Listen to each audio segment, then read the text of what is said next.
During Christmas dinner, my wife cruelly imitated my stutter. While her whole family watched, when I tried to smile through it, she sneered, "Look at him, struggling like a broken machine. Maybe if we turn him off and on again, he'll learn to speak like a normal person." Her father high-fived her. I silently cleared their plates, still hearing their laughter from the kitchen. 6 months later, she was outside my apartment, screaming at my window. Her sister texted, "Please answer her." I spoke clearly that day, very clearly. My wife Lisa, 27F, and I have been married for 3 years, together for 5. I've had a stutter since I was a kid. It comes and goes, usually manageable, but gets worse when I'm nervous or stressed. Lisa always said she found it endearing, her exact word. At least that's what I thought. Things between us had been a bit off recently. Small things. Lisa being more irritable, spending more time on her phone, laughing at texts, but quickly turning the screen away when I'd walk by. I chalked it up to holiday stress. Her family is particular about celebration. The Christmas dinner incident. We arrived at her parents' place on Christmas Eve. Everything seemed normal. Her dad, Kobe, 58M, was watching football. Her mom was cooking. Her sister, Madeline, 30F, was there with her husband. Lisa had been weird in the car, kinda distant, checking her makeup in the mirror more than usual, which I now realize was a sign. During dinner, I was asked about our plans for the new year. I started explaining how we were saving for a tea trip to Colorado. My stutter was acting up because Kobe always makes me nervous with his constant interrupting. That's when it happened. Lisa suddenly started doing this exaggerated imitation of my stutter. Not just a quick jab, but a full-on performance. We're going to see Colorado in the spring, complete with facial contortions I've never even made. Everyone at the table froze for a second, then her dad burst out laughing. I tried to smile through it. What else could I do? We were sitting at her family's dinner table. I figured it was just a tasteless joke that crossed a line, and I'd talk to her about it later. But then she looked at me and sneered. An actual sneer. "Look at him, struggling like a broken machine. Maybe if we turn him off and on again, he'll learn to speak like a normal person." Her dad literally high-fived her. Her mom looked uncomfortable but said nothing. Her sister Madeline stared at her plate.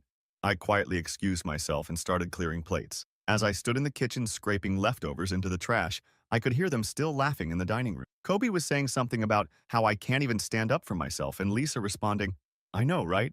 The drive home was silent. She was on her phone the whole time, smirking at whatever she was reading. When I finally confronted her at home, she just rolled her eyes. "It was just a joke. God, you're so sensitive. This is why people find it hard to be around you." That night, I couldn't sleep. I kept replaying those moments over and over. I realized this probably wasn't the first time she'd mocked me, just the first time she'd done it to my face. What I discovered. After the next morning, while Lisa was in the shower, her phone kept buzzing. A notification popped up from her friend. "OMG, that video of him stuttering at dinner was hilarious. Your dad's reaction killed me." My stomach dropped. She had recorded it, posted it, for her friends to laugh at. When she came out, I asked her about it, keeping my cool somehow. She shrugged and said, "It's just on my private story. Chill out." Like that made it better. I did some digging over the next few days. Checked our shared cloud account where our phone backups go. Found a whole folder of videos she'd taken of me stuttering, with captions like, "Hubby.exe has stopped working," and buffering. Some had comments from her friends that made it clear this had been going on for months. There were also texts between her and her dad mocking me. Texts with her friends about how embarrassing it is to be around me in public. Even one where she told someone, "Sometimes I just tell people he has a mental disability so they don't ask questions." WTF? My exit strategy. I know I need to leave, like yesterday, but I'm doing this smart. First, I've been documenting everything. Screenshots, recordings, the works. I've collected all our financial info and made copies of important documents.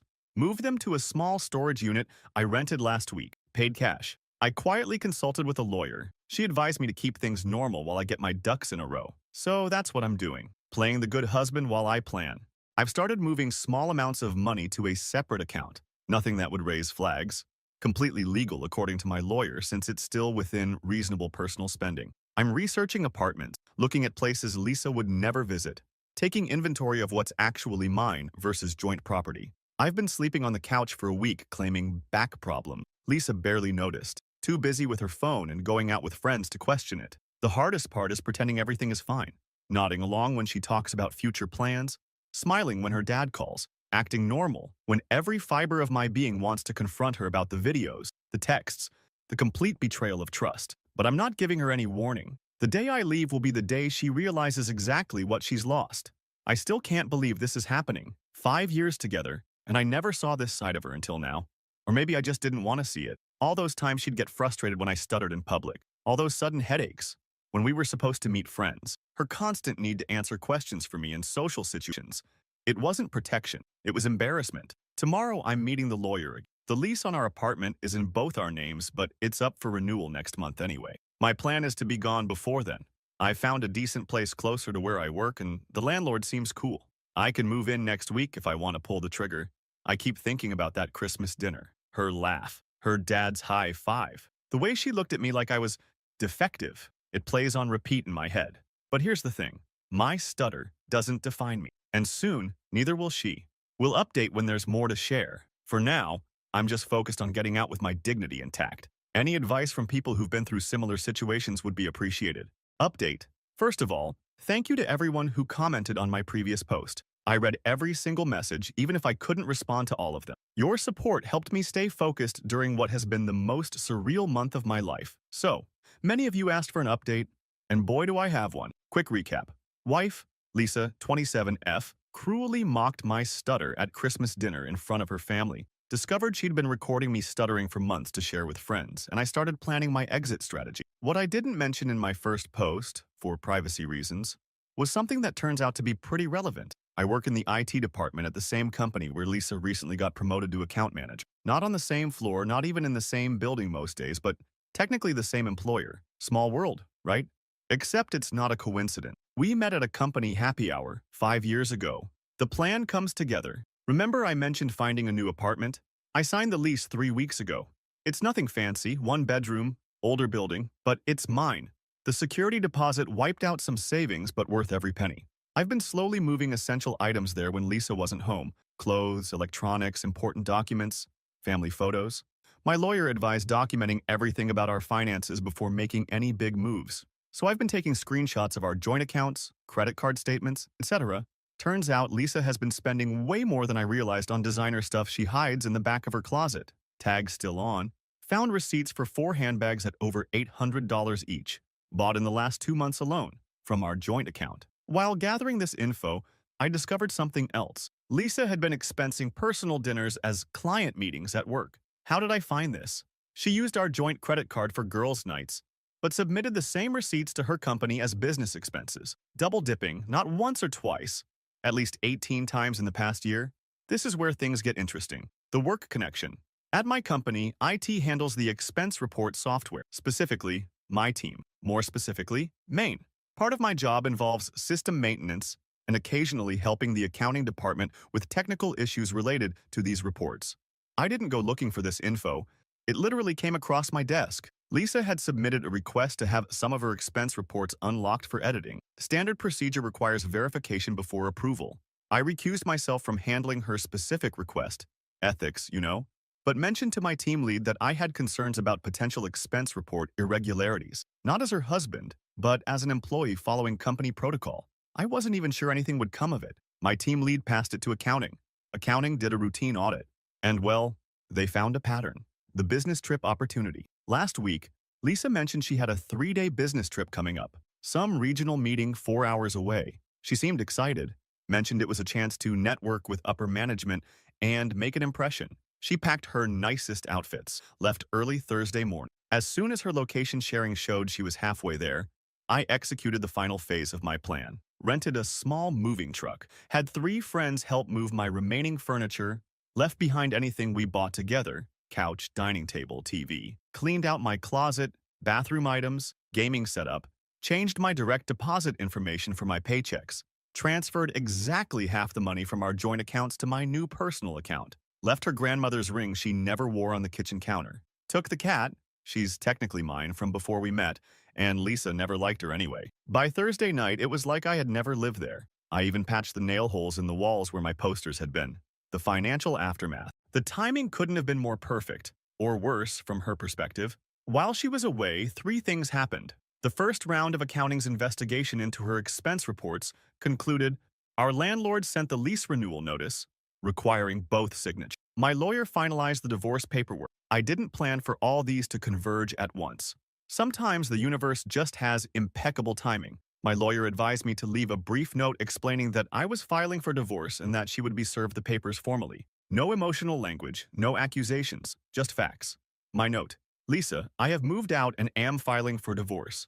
Please direct any communications through my lawyer, whose information is attached. I have transferred 50% of our joint funds to my separate account and left all jointly purchased household items. Warren. I also sent an email to our landlord explaining I would not be renewing the lease, copying Lisa so she wouldn't be blindsided by that, at least. The fallout. Lisa returned from her trip Sunday evening. I know this because my phone exploded with notification. Text from Lisa, 7:43 p.m. Where the fuck are you? Where's all your stuff? Text from Lisa, 7:47 p.m. Are you serious right now? You just leave while I'm gone? Real mature. Text from Lisa, 8:02 p.m. You took money from our account? My dad says that's illegal. Text from Lisa, 8:16 p.m. Answer your fucking phone. Warren, this isn't funny. There were 19 missed calls. I didn't answer any of them. Around 10 p.m., her sister Madeline texted, Warren, Lisa is really upset. I know my sister can be difficult, but isn't this a bit extreme? Can you at least talk to her? I responded, Madeline, I appreciate your concern, but this is between Lisa and me. Please respect my decision. Monday morning, Lisa was called into a meeting with HR and her boss. I didn't know this was happening. I was busy at my new place, setting up my work-from-home station. I only found out because Harper from accounting texted me. Hey, not sure if I should tell you this, but there's some drama happening with Lisa's department. Something about expense reports? Thought you might want a heads up. I thanked her but didn't explain. Not my circus, not my monkeys anymore. The divorce papers were delivered to Lisa at work that same afternoon. Again, I didn't plan this timing. The service company chose when to deliver once I gave them her information. But delivering legal papers to someone already having the worst Monday of their career. Oof, the current situation. It's been 3 days. My new place is starting to feel like home. My cat is adjusting well. Actually seems happier with more space to run around. I've blocked Lisa on everything except email, which I need for divorce-related communications. From what I've gathered through mutual connection, Lisa got suspended pending further investigation into her expense reports. She's telling everyone I hacked her work account to frame her. I didn't. Her dad is apparently consulting with a lawyer to sue me for everything. She had to explain to her landlord why she might not be able to afford the rent herself. The texts haven't stopped, just changed in tone. Monday night, I can't believe you would humiliate me like this at work Tuesday morning. This is about Christmas, isn't it? It was one joke. Get over yourself. Tuesday afternoon. My dad says what you did with the money is financial abuse.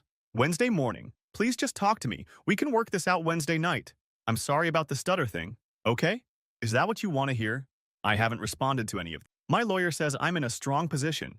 The financial split was equitable. I didn't take anything that wasn't clearly mine, and I have documentation of everything including her mockery videos and the texts with her dad.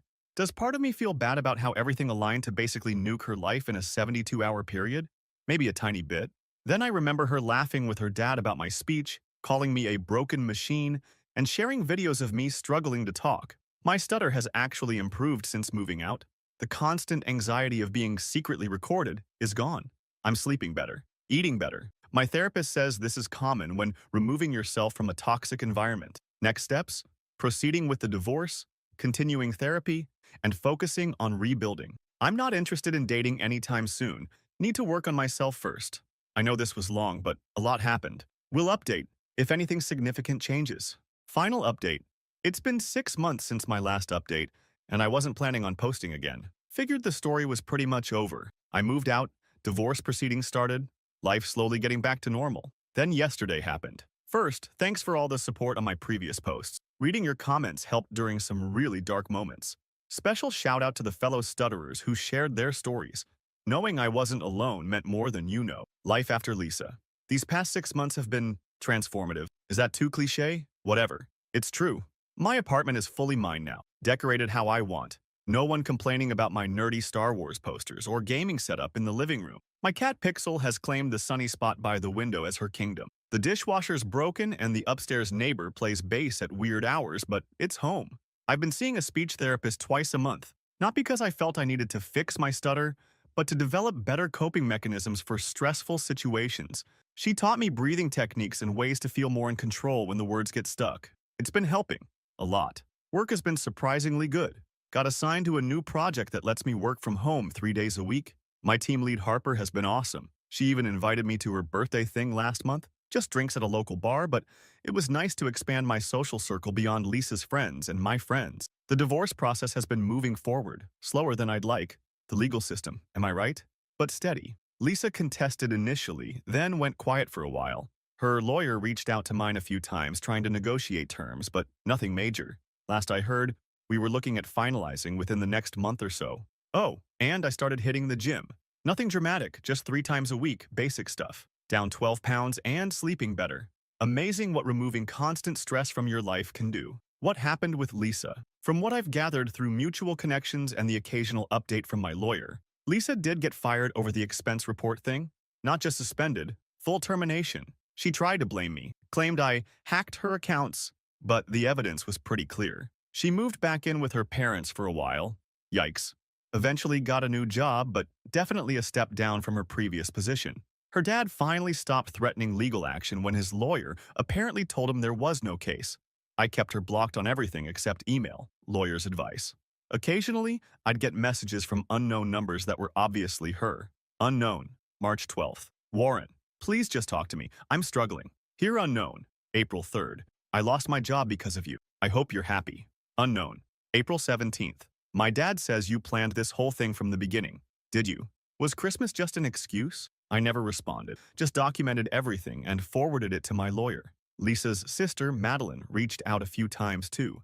At first, she was clearly Team Lisa, sending long messages about how families should work through problems and how everyone makes mistakes. But something shifted about 2 months ago. Her messages became shorter, less defensive of Lisa.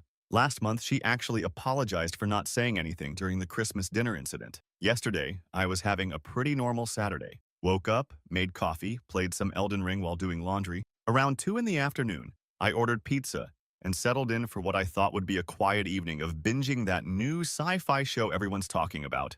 At 6:18 p.m., I remember checking my phone. Someone started pounding on my door, not knocking. Pounding, like the building was on fire. I looked through the peephole and my stomach dropped. Lisa, standing there in jeans and a wrinkled t-shirt, makeup smeared like she'd been crying. I didn't open the door, just stood there, frozen, heart hammering in my chest. She kept knocking, then started calling out my name. Neighbors were definitely hearing all this. Me being me, I didn't know what to do, so I just walked away from the door, muted the TV, sat on my couch hoping she'd give up and leave. She didn't. The knocking stopped after a few minutes, but then I heard her voice outside my living room window. My apartment is on the second floor, so she must have gone around to the side of the building where my balcony is. She was literally standing on the grassy area below my window, looking up and shouting my name, calling out that she needed to talk to me, that it was important, that she was sorry. I closed the blinds. Then my phone buzzed. Madeline, 6:32 p.m. Warren, Lisa is having a really bad day. She found out her new boyfriend has been cheating on her, and I think she's having some kind of breakdown. Is she at your place? Me, yes, she's shouting outside my window right now. Madeline, 6:34 p.m. I'm so sorry. She took off from my apartment an hour ago. I tried to stop her. Madeline, 6:35 p.m. Please answer her. Just for a minute. I'm worried about what she might do. Me, not my problem anymore, Madeline. Madeline, 6:37 p.m. She's been in therapy. She knows she messed up. Please, Warren, just 5 minutes. I'm on my way to get her, but I'm at least 20 minutes away. I sat there staring at my phone, Lisa's voice still floating up from outside. The neighbors were definitely getting a show. Finally, I did something I hadn't done in 6 months. I opened the window. The confrontation.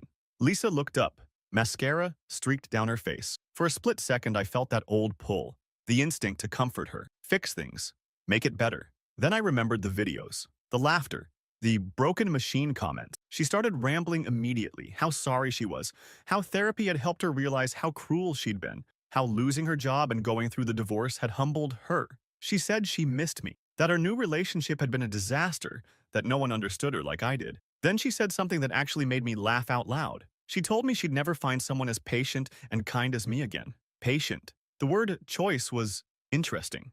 Like my main value was tolerating her. And here's the thing that surprised even me. I didn't stutter once as I responded. Not a single time. The words came out clear and deliberate. I told her that I had indeed been patient. Patient while she mocked me behind my back. Patient while she recorded videos of me struggling to speak. Patient while she and her father laughed at me over Christmas dinner. And that my patience had run out. I told her that her apology meant nothing because it only came after she lost everything. That she wasn't sorry for hurting me. She was sorry for the consequences she faced. I told her that the divorce would be finalized soon, and that this conversation, this very moment of her begging outside my window, was the last interaction we would ever have. Her face changed as I spoke. The desperation shifted to something harder. She called me cruel, said I was getting some sick pleasure from seeing her suffer, that I had orchestrated her firing to punish her. That's when I closed the window and drew the blinds again. Madeline texted 20 minutes later that she had picked up Lisa, and they were gone. She apologized again for the situation. Aftermath. This morning, I woke up feeling lighter. That sounds weird, but it's accurate.